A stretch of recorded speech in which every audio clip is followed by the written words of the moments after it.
Қарағы сұлу 6 бөлім. Сонымен қыз жігіт болып кездесіп жүре тұрайық дедім. Бір-бірімізді жақынырақ білейік. Оқуымды бітіруге аз уақыт қалды. Дипломымды алайын деп едім. Ол жарайды деді. Сөйтіп үйге жеткізіп салды. Үйге келсем анам тамақ жасап жатыр екен. Киімімді ауыстырып келейін деп бөлмеме келдім.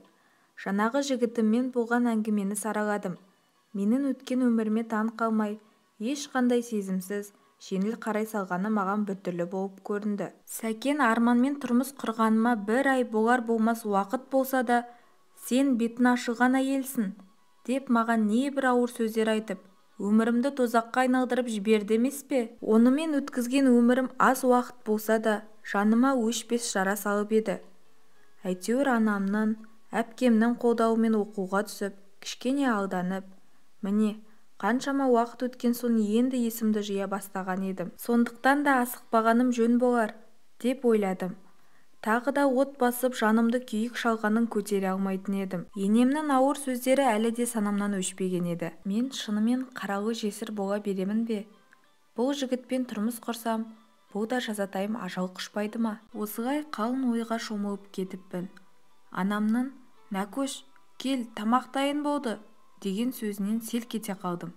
Сөйтіп, «Мама, қазір келемін», дедім де тез киімімді ауыстырып шықтым. Содан Бейбітпен кездесіп жүрдім. Ол орыс мектебін бітіріпті.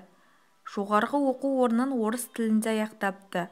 Нағашы апасы да өзі оқыған мектепте өмір бойы орыс тілі пәнінің мұғалімі болған екен. Атасы қызметте істеген кісі екен. Осыдан 2 жыл бұрын қан қысымы көтеріліп қайтыс болыпты. Апасы зейнетке шыққан соң осы дүкенді сатып алып жүргізіпті.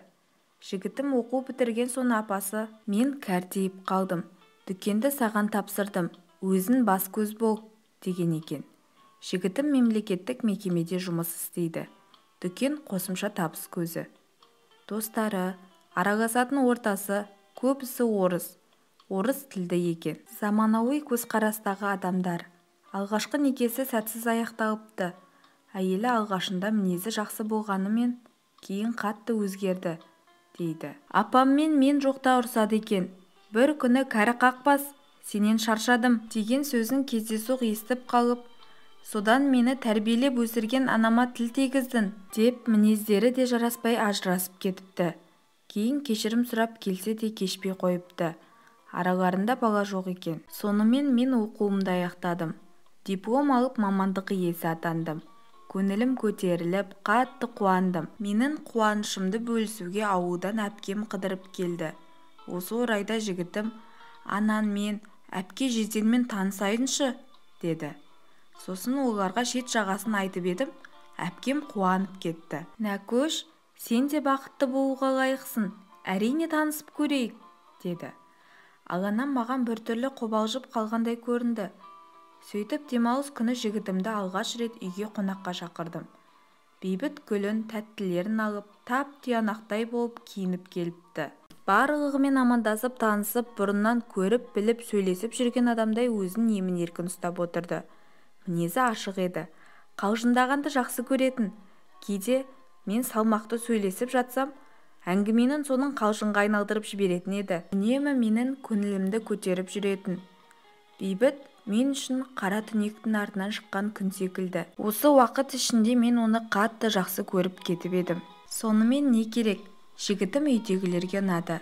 Жездемде, «Маған жақсы бажа таптың ғой, балдыз», деп қалжыңдап қояды. Өте көңілді жақсы отырдық. Осылай отырып, қалай кеш болып кеткенін байқамайда қалыппыз. Әлден уақытта Бейбіт, «Кеш болып кетіпті, рұқсат етсеңіздер мен қайтайын», деп барлығымен жылы қоштасып үйіне қайтып кетті. Мен шығарып салдым. Ол кеткен соң жездем балаларымен жатып қалды. Біз әпкем екеуміз дастарханды жинап, ыдыстарды жуып жайғастырдық. Осы орайда анам, «Келіңдерші, жаныма отырыңдаршы, сендерге айтарым бар», деген соң, не айтпақ екен деп жанына отыра қалдық. Анам бір күрсініп алды да, «Нәкөш, сен арманмен кетіп қалғанында, мен алып кетуге барғанымда, онымен қосылып қойдым деп едің ғой. Үйге келген соң әкең неге алып келмедің?» дегенде мен мән-жайды айттым. Әкең қатты налыды.